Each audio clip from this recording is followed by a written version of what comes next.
বন্ধুরা, এটা তো জানেন কচুরলতি। এতে কালো জিরে দিয়েছি, অল্প সর্ষে তেল দিয়েছি, কেন কড়ার মধ্যে তেল দেবো, হলুদ দিয়েছি, লবণ দিয়েছি, এই টমেটো দেবো, আর এই কাঁচা লঙ্কা দেবো, কেন কাঁচা লঙ্কা এক ফোঁটাও ঝাল নেই, বাটতে ভুলে গেছি এই জন্যেই। আর এখানে এর মধ্যে কিন্তু একটু চেঞ্জ করেছি, একটু কাজু বাদাম দিয়েছি, কেন সর্ষে খেলে যদি মায়ের অ্যাসিড অম্বল হয়, তাই জন্যই দেখেন কাজু বাদাম দিয়েছি বলে একটু সাদা সাদা অন্যরকম হয়েছে। সর্ষেও ব্যবহার করেছি খুব কম, এটা বার করে নিলাম, দেখেছেন, মাখিয়ে রেখে দিলাম। এবার কিছুক্ষণ থাকুক, ততক্ষণ অন্য অন্য রেসিপিগুলো করে নিই, চলুন। দিলে করছি, আঁচ পুরো লাল টুকটুকে হয়ে গেছে, দেখেছেন, জিরে পুড়ে গেল। একটু মা আছে তো, ওই জন্য ঝিঙে ভাজা করে দিচ্ছি মায়ের। আমার মা তো একদম নিরামিষই খায়। দেখেছেন ভাজা হয়ে গেছে, একটু জিরে গুঁড়ো দিলাম, দিয়ে নাবিয়ে নেবো, হয়ে গেছে। আর যা লাল করা যাচ্ছে না। কড়া বসিয়েছি বন্ধুরা, জিরেটা দিয়ে দিই। জানো তো এই ভর্তাটা খেতে কিন্তু দুর্দান্ত লাগে। এই দেখো লাউ শাক এনেছি, মা নিরামিষ খায় বলে এই লাউ শাকের যা ভর্তাটা যা লাগে একদম ফাটাফাটি। এতে শুকনো লঙ্কা দিয়েও খেতে পারেন, হেভি লাগে, হেভি, বুঝেছেন।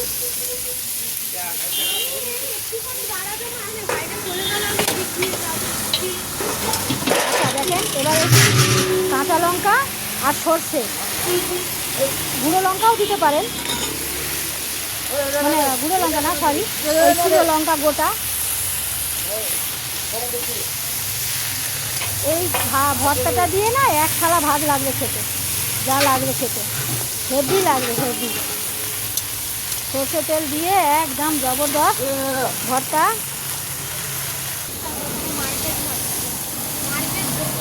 দেখেছেন একদম ভাজা এক ফোঁটাও জল নেই, দেখেছেন, এরকম করে নেবেন।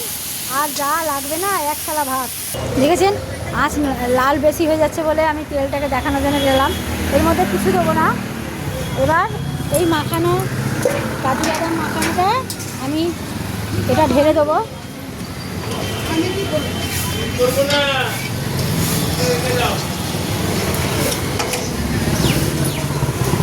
সর্ষেতে যাদের অম্বল হয়, কাজু বাদাম মিশিয়ে দিলে সেটা আর হয় না।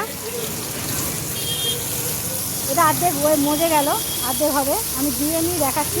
দেখেছেন এটা ফুটছে, ঢাকা দিয়ে দেবো, একটু নামিয়ে করতে হবে, এত গরম আছে হয় না।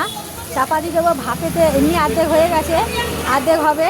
আর যা খেতে হবে না বন্ধুরা, সর্ষে কম কাজু বাদাম বেশি। আমি আবার কোনো সময় রেসিপি দেখাবো। জানেন বন্ধুরা, এটা খেতে হয়েছে না দুর্দান্ত, কাজু বাদাম দিচ্ছি তো, সর্ষে না, এই জন্যই ভাজা দেখেন করলাম। এই 100তে না 100 প্রাইস দেবেন যদি এইসব রেসিপিগুলো করে খান। আজকের রেসিপিগুলো না দুর্দান্ত রেসিপি, একদম ফাটাফাটি, দেখেছেন। এবার ঢেলে নিচ্ছি।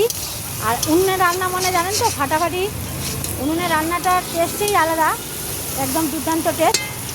এবার বার করে নিই, নাহলে কিন্তু পুড়ে যাবে। একটা চিকেনের রেসিপি করছি বন্ধুরা, অল্প করে, জানি না কার ভালো লাগে। চিকেনটাকে কিন্তু আমি চিকেন আলু সব সেদ্ধ করেছি, হলুদ লঙ্কা দিয়ে একটু ভিনিগার দিয়ে। এবার পেঁয়াজটা লাল হয়ে গেছে তো, আদা রসুনের পেস্ট 1.5 চামচ মতন দিয়ে দিলাম।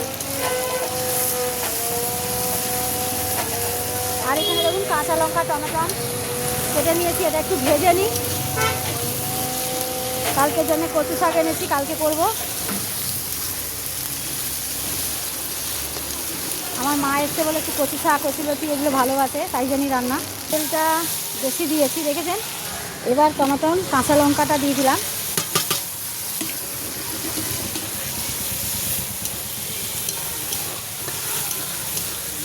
এবার অল্প একটু জল দেবো, চিকেনটা ঢেলে দেবো।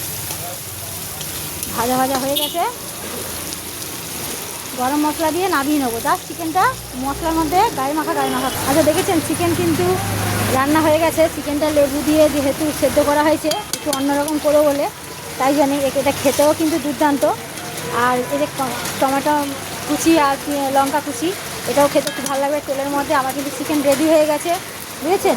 এদিকে বৃষ্টিও দেখেন জবরদস্ত শুরু হয়ে গেছে। আর আমার 5-6টা রাস্তা কাজ করতে গিয়ে মেরে দিয়েছে, লংও হয়ে গেছে। আর এই দেখেছেন সেই লাউ পাতা বাটা, যা দুর্দান্ত বন্ধুরা লাগবে গরম ভাতে দিয়ে সর্ষে তেল দিয়ে মাখা এই ভর্তা, একদম দুর্দান্ত রেসিপি। যে না খাবেন না সে মিস করবেন, আর যে একবার খাবেন সে কিন্তু বারে খাবেন। আমার মা নিরামিষই খায়, ওই জন্যেই। এদিকে তো ফাঁকা, এখন কটা বাজে বলুন তো, 1টা বাজতে যায়। এটা মেখে নিই, মাকেও দিয়ে দিই। এই করে শেষ করে দিলাম। সবাইকে টাটা, সবাই ভালো থাকেন, সুস্থ থাকেন, সঙ্গে থাকেন। এটা এবার গরম মশলা দিয়ে নামিয়ে দেবো। একদম ফাটাফাটি রেসিপি,